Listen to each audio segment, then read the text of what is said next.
여러분 안녕하십니까? 광주 MBC 뉴스데스크입니다. 광주 글로벌 모터스가 내연 차량 시설과는 별도로 전기차 생산 시설 기반을 추가로 구축하기 위해 내일부터 공장 가동을 중단합니다. 전기차 양산 기지로서 제2의 도약을 이루겠다는 건데요. 성공적인 안착을 위해서는 여전히 해결해야 할 숙제도 만만치 않습니다. 한신구 기자의 보도입니다.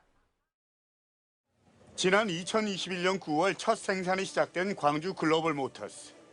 내연 차량인 경영 SUV 캐스퍼를 생산하고 있는데 2년 2개월 만인 지난달에 누적 생산량이 10만 대를 넘어섰습니다.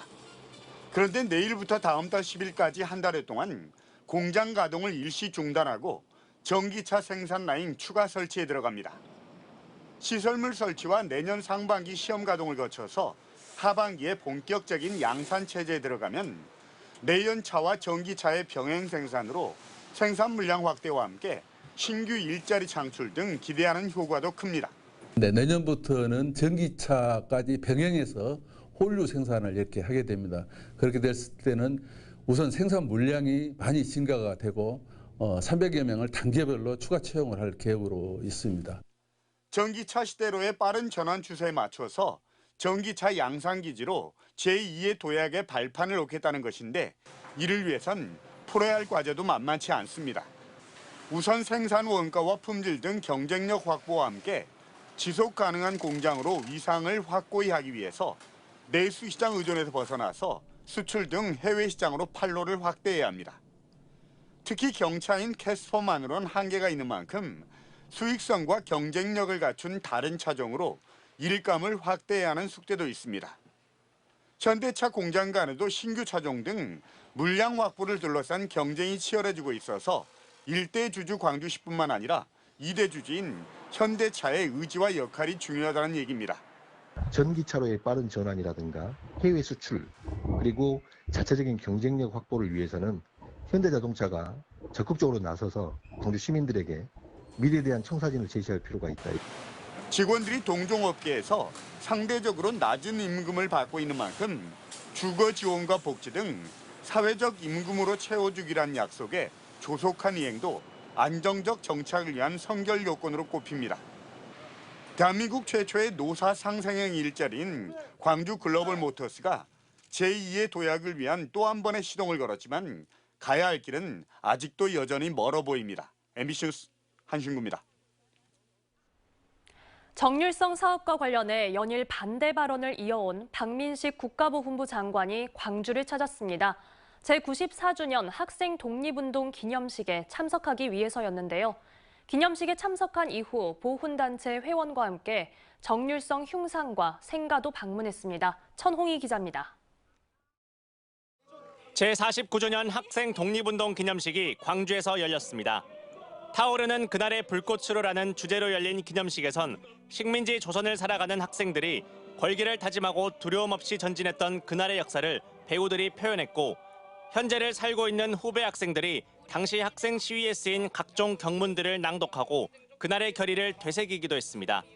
특히 이번 기념식엔 당시 퇴학 등을 당해 학업을 마치지 못한 학생 독립운동가 94명의 모습을 AI로 복원해 유족들에게 헌정하기도 했습니다.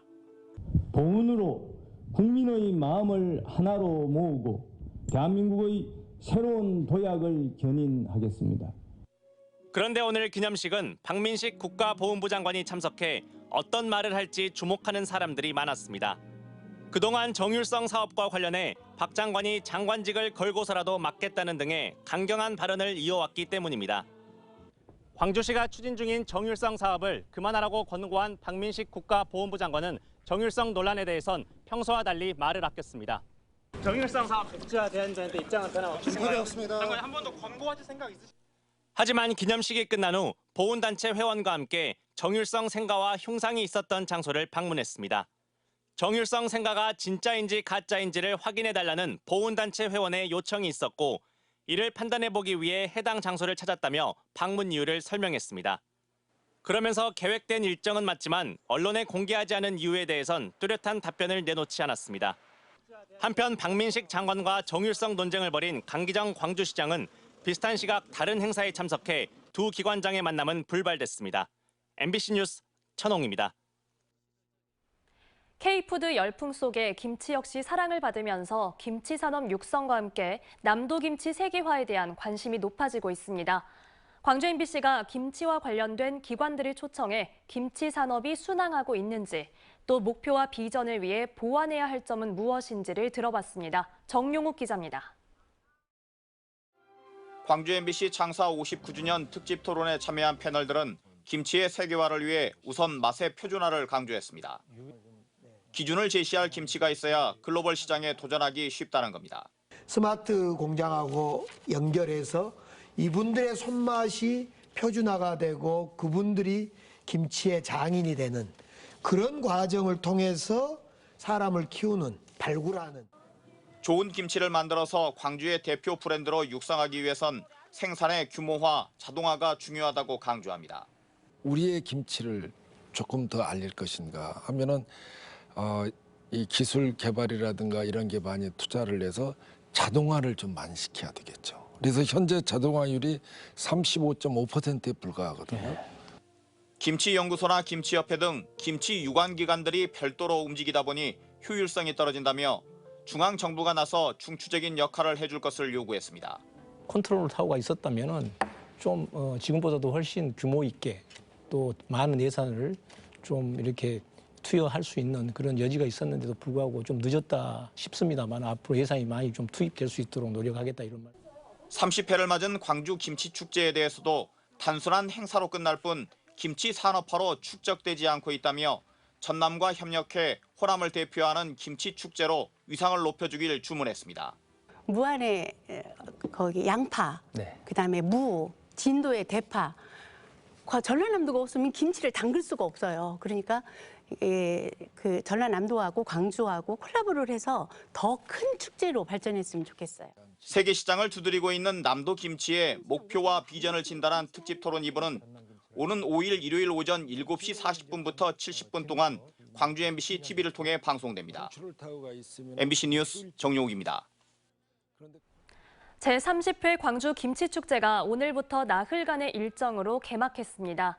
김치축제는 그동안 이맘동 김치타운에서 치러져 왔는데 올해부터는 광주 도심으로 나와 상무 시민공원에서 열립니다. 축제에서는 각종 김치를 맛보고 구매할 수 있는 것은 물론 다양한 프로그램을 즐길 수 있습니다. 한편 광주문화방송은 11월 22일 세계 김치의 날을 맞아 이달 22일 5.18 민주광장에서 1000명의 시민들이 함께하는 제1회 대한민국 김치대전을 준비하고 있습니다. 국민의힘이 경기 김포시를 서울로 편입하겠다는 것과 관련해 광주 시민단체가 내년 총선 승리를 위한 무책임한 졸속 정책이라고 비판했습니다. 광주 참여자치 21을 비롯한 참여자치 지역운동연대는 오늘 성명을 내고 메가서울 추진은 국민의힘이 내년 총선 승리를 위한 수도권 득표만을 노린 것으로 실제 실행된다면 수도권 일극화는 물론 지방 쇠퇴를 더 부추긴다고 주장했습니다. 또 지방 초광역권 정책은 지지부진한 상황에서 수도권 과밀화를 부추기는 메가서울 계획에 단호히 반대한다고 밝혔습니다. 광주시 교육청 감사관 채용 비리 의혹 사건을 수사 중인 경찰이 윗선의 개입 여부를 확인하기 위해 시교육청을 압수수색했습니다. 광주경찰청 반부패 경제범죄 수사대는 어제 오후 시교육청의 수사관을 보내 당시 감사관 채용 관련 결제 선상에 있던 인사과장 등 인사라인 3명에 대한 압수수색을 진행했다고 밝혔습니다.